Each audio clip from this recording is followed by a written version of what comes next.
In a place where there is true worship, what happens is, number one, there is unity. Number two, there is togetherness. You know, we won't leave the place on like, mi nilipewa daka mbili na ule akapewa daka saba. Why?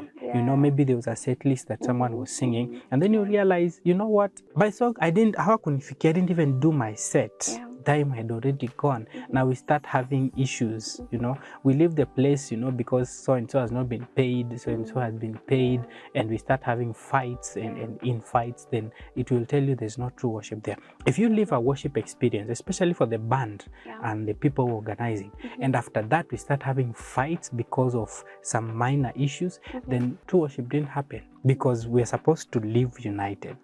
You know, because when the presence of God comes, it also comes with the unity of purpose. So we will be united as a team, and we will want to continue that fellowship over and over again. But look at some of the things we do when it comes to our worship ministry. We live there and we become enemies. We live there and we go our separate ways, speaking negative about the another person, speaking negative about the organizers or about the event or the host or whatever it is, because then we were just there to perform.